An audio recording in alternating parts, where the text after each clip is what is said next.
de la diaspora que nous voulons à ce qu'elle soit le plus tôt possible organisée, parce que dans ce forum, nous avons des revendications, des recommandations que nous pouvons plus détailler.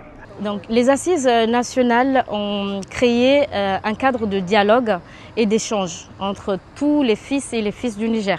C'est une avancée. Seulement des défis subsistent, notamment la mise en œuvre concrète de toutes les recommandations formulées, mais aussi la facilitation d'un échange, donc la fluidité de la communication entre la diaspora et les autorités du Niger. Le pays nous est très cher. Bien que nous vivons hors des frontières du pays, nous sommes encore des Nigériens qui veulent leur patrie. Notre patrie nous est très chère.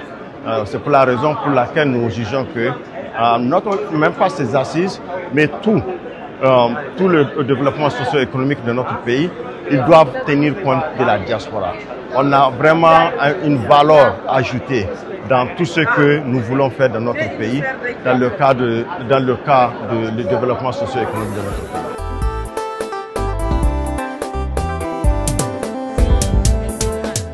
Jafara ƙasa ce mai asali alfahari zan yi da ƙasata, addu'a ginshiki na mumini mu roƙi Rabi ya tsare ƙasata, mu haɗe kai mu gina kanmu da kanmu garda a ba mu rata. La diaspora veut être impliquée dans la gestion des affaires, donc dans la gestion des affaires administratives et politiques. Et donc que nous soyons présents dans toutes les institutions du pays, là où il y a la réflexion, là où il y a l'exécution. Nous pouvons avoir des personnes dans le commerce, dans l'enseignement, dans n'importe quel, en tout cas, domaine socio-culturel, même dans la culture, ainsi de suite.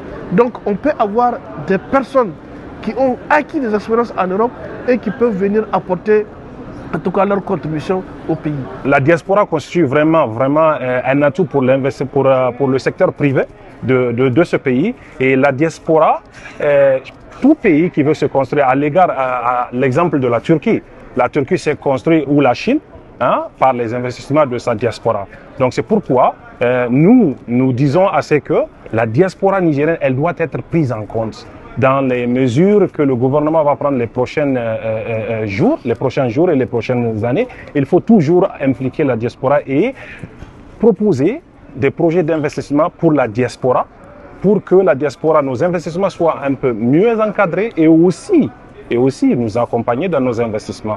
2 ou 3 mesures importantes au niveau de la diaspora, c'est la création d'un cadre structuré et pérenne de dialogue entre la diaspora et les autorités donc du Niger. C'est aussi la facilitation des investissements et des différentes initiatives de la diaspora ici au Niger. Je dirais également une coopération plus efficace entre la diaspora et les différentes institutions nationales. La refondation du Niger nous appartient tous. La mission de la refondation du Niger, ça ne sera pas seulement à cet hémicycle-là, ça doit être pour tous les Nigériens. Et le dernier mot, c'est aussi que tous ces participants, les 716 participants venus ici, doivent être les ambassadeurs de cette mission de réformation de notre Niger.